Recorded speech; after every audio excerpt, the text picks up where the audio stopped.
भक्तिमाल में एक कथा आती है। जयपुर में एक व्यक्ति रहते थे, उनका नाम था घाटम। घाटम नाम था।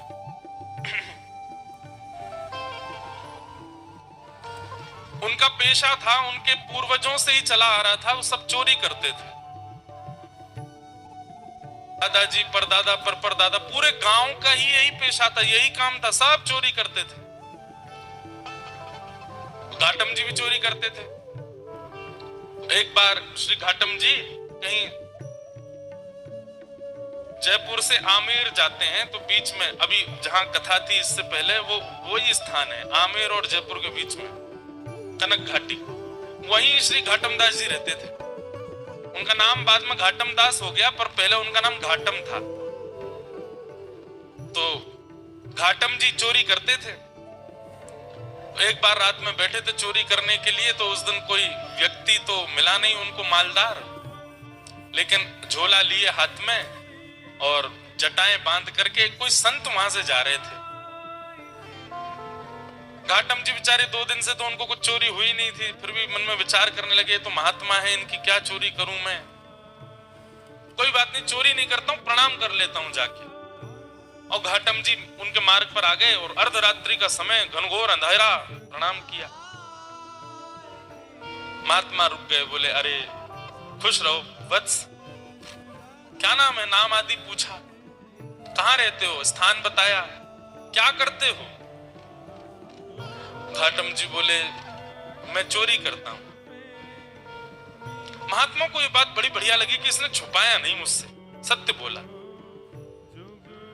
बोले चोरी क्यों करते हो भाई, चोरी डकैती करना ये अच्छी बात नहीं है, मत किया करो, अच्छा काम नहीं है।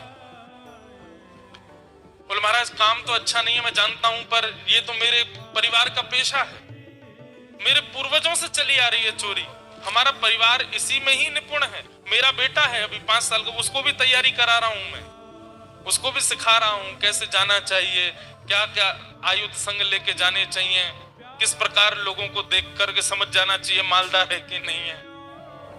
महात्मा बैठे बैठे, देखो संत का स्वरूप क्या होना चाहिए, संत केवल वहां ना जाए जहां माला और दक्षिणा मिले। संत का स्वरूप है वो जहां जाए, अगर दिख रहा है कि कुछ दूषित स्थान है, दिख रहा है कि इसके अंदर कुछ कमियां हैं, उसको सुधार करे, इसीलिए वो संत बना है, इसीलिए वो साधु बना है, केवल मालदार बनने के लिए नहीं बना है साधु।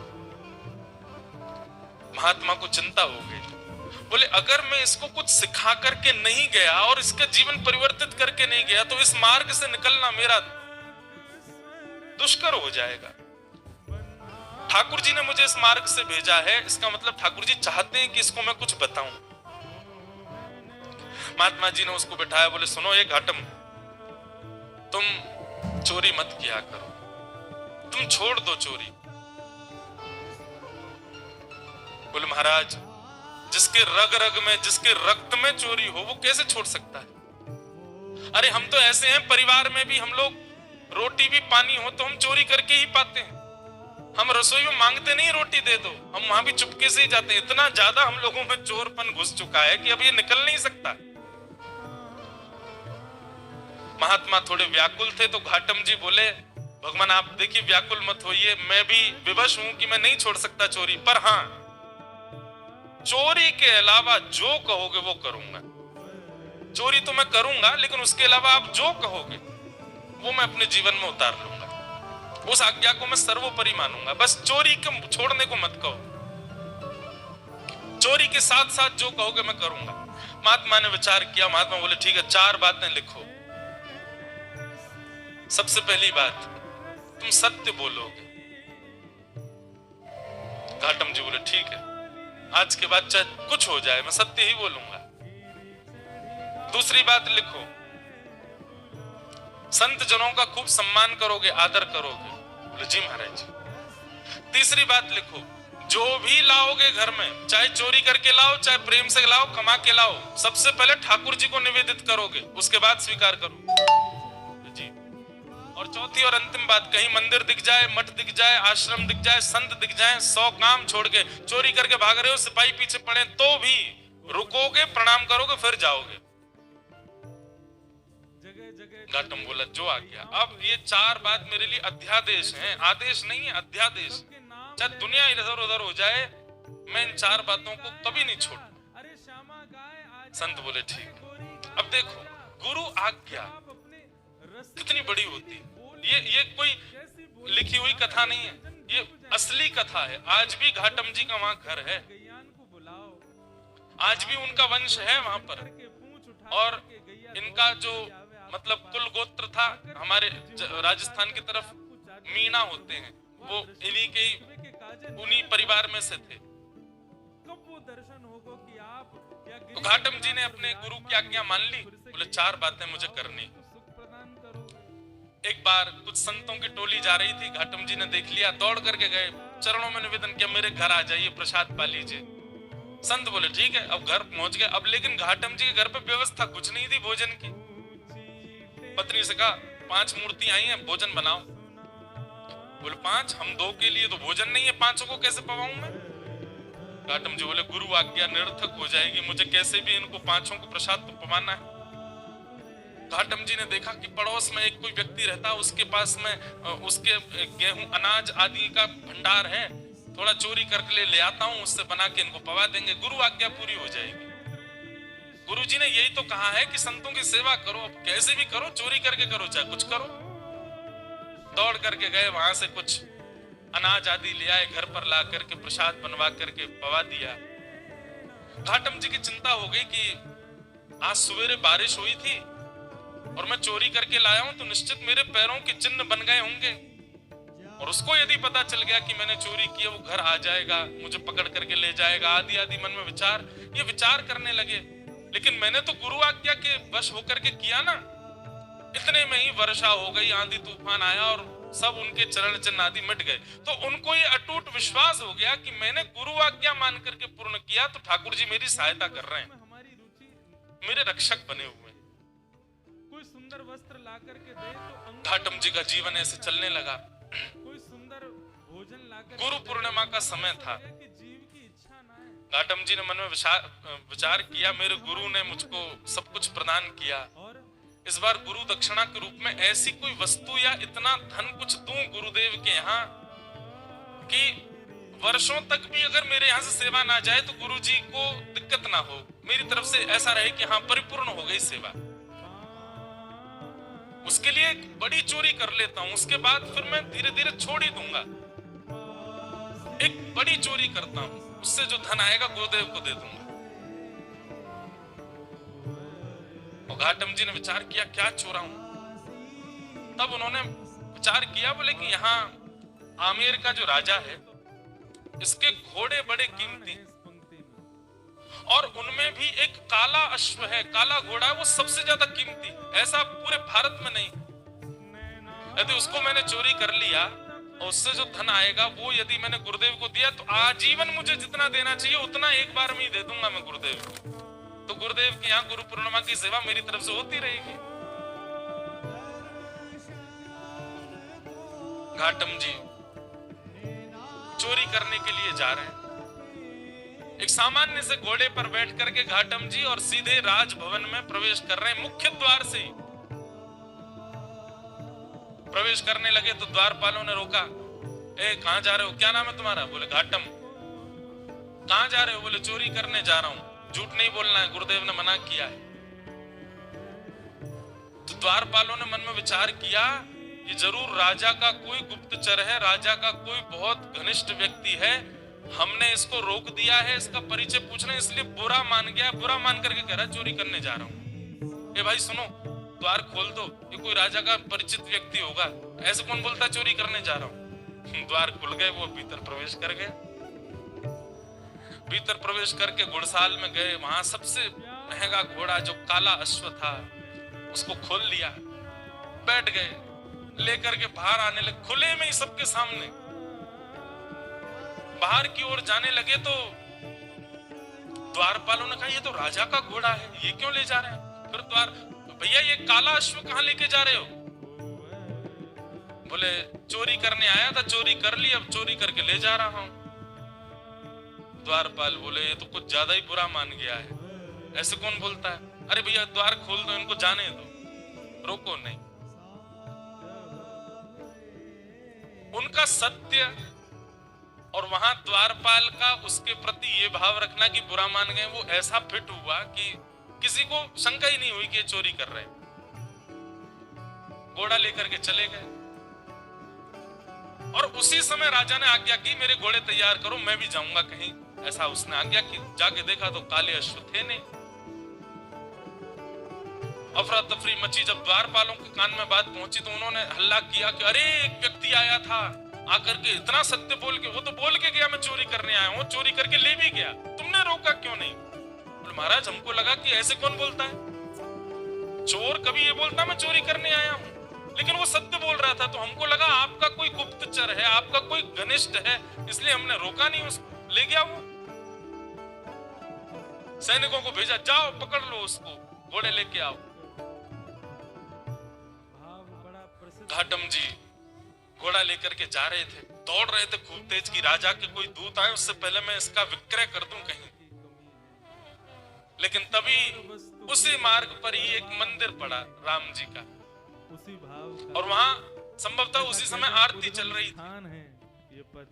गुरुदेव की आज्ञा याद आ गई। बोले गुरुजी ने कहा था कहीं मठ मंदिर आश्रम दिख जाए तुरंत रुक के प्रणाम करना। तुरंत अपना घोड़ा रोका। भयभीत है मन में, लेकिन गुरु आज्ञा पर इतना विश्वास, घोड़े को रोका, खड़ा किया, वहीं एक पेड़ से बांध दिया, भीतर भाज करके गए। जल्दी जल्दी प्रणाम कर रहे थे, आरती चल रही थी, आरती प्रणाम की, संतों को प्रणाम किया, परिक्रमा लगा रहे थे, 4 परिक्रमा करी। लेकिन जब तक वो बाहर आते उससे पहले सैनिक आ गए, और सैनिकों ने आकर के देखा घोड़ा खड़ा है, लेकिन एक आश्चर्य हुआ, वो घोड़ा जो काला था वो श्वेत हो गया था, लेकिन घोड़े की आकृति, घोड़े की कद काठी, घोड़े का स्वरूप बिल्कुल वैसा ही था जैसा उस काले, बस उसका वर्ण श्वेत हो गया। तो सैनिक खड़े तो हो गए आके, लेकिन कहने ये घोड़ा तो वही है, लेकिन ये श्वेत कैसे हो गया? घाटम जी निकल करके बाहर आए, सैनिकों ने उनकी ओर देखा, ये घोड़ा किसका है? बोले घोड़ा राजा का है। बोले राजा का घोड़ा तो काला था, ये श्वेत कैसे हो गया? तुम चोरी करके लाए ना? बोले हाँ मैं चोरी करके लाया। ये श्वेत कैसे हो गया? बोले ये तो मुझे नहीं पता, क्योंकि मैंने जब बांधा था तब तो काला ही था। ये श्वेत कैसे हुआ ये तो मुझे नहीं पता। अरे तुझे नहीं पता, ऐसा कैसे बोल सकते हो? बोले मैं सत्य बोल रहा हूं, मुझे लगता है मैंने जिनको निवेदित किया उन्होंने इसको श्वेत कर दिया। सैनिक बोले क्या बोल रहे हो ये? बोले हाँ मैं जो भी चीज लाता हूँ पहले ठाकुर जी को निवेदित करता हूँ। शायद ठाकुर जी श्याम वर्ण के हैं, उन्होंने सोचा होगा श्याम वर्ण के घोड़े पे मैं बैठूं दिखूंगा ही नहीं, इसलिए उन्होंने श्वेत कर दिया। सैनिक बोले ये क्या तुम बोल रहे हो? बोले मैं सत्य बोल रहा हूँ, ये वही घोड़ा है जो राजा का है, मैं चोरी करके लाया हूँ, मैंने बांधा था तब काला था। आप लोग आए तो कहीं आप मुझे पकड़ो ना, इसलिए ठाकुर जी ने श्वेत कर दिया, पर संभवतः आपने पकड़ लिया मुझको। तो तुम ये कहना चाहते हो ठाकुर जी तुम्हारी चोरी में सहायता कर रहे हैं? नहीं नहीं, सहायता तो ठाकुर जी नहीं कर रहे हैं, पर ऐसा कह भी दें तो कोई अतिशयोक्ति नहीं कर तो रहे, श्वेत उन्होंने ही किया है। बोले इसकी बातें हमें समझ नहीं आ रही, इसको पकड़ के राजा के पास ले चल। राजा के पास ले गए। राजा ने जब घोड़ा देखा, राजा खुद आश्चर्य, बोले ये है तो मेरा ही घोड़ा, पर ऐसा भी नहीं कि इस पर कोई रंग लगाया हो, इसका वास्तविक रंग श्वेत कैसे हो गया? घाटम जी से पूछा, घाटम जी बोले मैं सत्य बोल रहा हूं, आप लोग मान नहीं रहे हैं, मैं ठाकुर जी को निवेदित करता हूं, जो भी चुराता हूं मैंने ठाकुर जी को निवेदित किया, उनको नहीं भाया होगा काला, इसलिए गोरा कर दिया। घाटम जी की बात पर किसी को विश्वास नहीं हो, तब राजा बोला एक तरीका है, यदि तुम्हारी बात में इतनी सत्यता है कि ये वही घोड़ा है, तो मेरे घोड़े के गाल के पास में एक मस्सा है, यदि वो मस्सा इसके हुआ तो मैं समझ जाऊंगा कि भगवान तुम्हारी सहायता करते हैं, तुम्हारी गुरु आज्ञा ही तुम्हारी सहायता करती है, तुम जो करते हो सब, और मैं तुमको छोड़ दूंगा। राजा ने जाकर के घोड़े की नार पर जब बाल हटा करके देखा तो वो मस्सा बिल्कुल वैसा ही था जैसा एक काले घोड़े के था, वही घोड़ा। राजा से विश्वास नहीं हुआ नेत्रों पर। उसी समय चरणों में गिर गया। बोले महाराज, आपके गुरु आपके बने रहें, पर आज से मेरे गुरु आप हैं। आप चोरी चकारी छोड़िए, सारे काम छोड़िए, आज से आप मेरे दरबार के राजगुरु हैं। आपकी गुरु आज्ञा इतनी प्रतापशाली कि आप एक चोरी का कृत्य करते हैं, उसमें भी ठाकुर जी सहायता करते हैं आपकी। आज से आप मेरे राजगुरु। और श्री घाटम जी को राजगुरु बना दिया। लेकिन राजगुरु बनने के बाद आपकी रूप माधुरी कैसे, घाटम जी को बड़ी आत्मग्लानि हुई। उन्होंने मन में विचार किया कि मैंने गुरुदेव की आज्ञा मानकर के अपने दुष्कृत्य को नहीं छोड़ा, उसका ये परिणाम हुआ कि आज मैं एक राजगुरु बन गया। यदि मैंने अपने कृत्य भी सुधार लिए होते, सदकृत्य किए होते, तो आज ठाकुर जी मुझको मिल गए होते। तो घाटम जी ने अपनी राज पदवी का त्याग कर दिया, और राज पदवी त्याग करने के बाद वो सामान्यतया एक सामान्य व्यक्ति की तरह अपना जीवन जीने लगे, गुरु आज्ञा पालन करके। और श्री घाटम दास जी, उनके पद हैं बड़े सुंदर। उनका एक पद है, उसमें कहते हैं ठाकुर जी को कि हे ठाकुर जी, पहले तो मैं यूं ही खाता, अब तो ना कर खावा छा। ठाकुर जी, पहले तो मैं ऐसे ही खा जाता था, पर अब तो मैं स्नान करके पाता हूं प्रसाद। गल में माला, माथे पे तिलक, थारे निमित्त लगावा छा। महाने तो ऐता कर दीना, थाने की ना काई। मैंने तो इतना कर लिया आपके लिए, आपने मेरे लिए क्या किया ठाकुर जी? घाटम दास जात को मीना, तारोगे कीना। इतनी सरल सहज वाणी उनकी। ठाकुर जी से कह रहे मैंने आपके लिए इतना कुछ किया, अब तो मैं नहा के खाता हूँ, अब तो तिलक लगाता हूँ, माला पहनता हूँ गले में। ठाकुर जी अब तो कृपा करो मुझ पर। उनको उठा रहे हैं या हमारे खोज रहे हैं नीचे कोई। ऐसे घाटम दास जी फिर कालांतर में उनको आगे चल करके एक भाव ठाकुर जी का प्रत्यक्ष साक्षात्कार दर्शन हुआ। दर्शन के पश्चात वे भगवत धाम को प्रस्थान कर राजस्थान में विराज रहे हैं, दुनिया भर के दर्शनार्थी। तो एक सदगुरु की कृपा, उसकी सामान्य वाणी। बोले इन दर्शनार्थी, अरे राह चलते हुए एक संत ने 4 बातें बता दी एक चोर को, जावे को मन कर और उस मार्ग पर चल करके वो चोर एक दिन ठाकुर जी के प्रत्यक्ष दर्शन कर लेता। हम चोर तो नहीं है, हम डाकू तो नहीं है, हम डकैत तो नहीं है, हम इतने नीच तो नहीं है, हम तो सामान्य मानव हैं। शुद्ध रोटी खाते हैं, शुद्ध जल पीते हैं, शुद्धता से रहते हैं, सब काम ठीक करते हैं। हम में इतने अवगुण नहीं है। हम गुरु आज्ञा को यदि मान लें तो हमारी स्थिति क्या होगी? यदि मैंने ऊंची इसलिए भैया कोई को देख लियो तो सामने आज्ञा गुरुणाम अविचारणीयाम, कहीं वाको ये रहुगण जड़ भरत संवाद इसी बात का प्रतिपादन करता है। नीची नजर करके हम पे कृपा, गुरु वाणी को सर्वस्व मान। नेत्रन से ब्रज की गोपी ना बच पाए।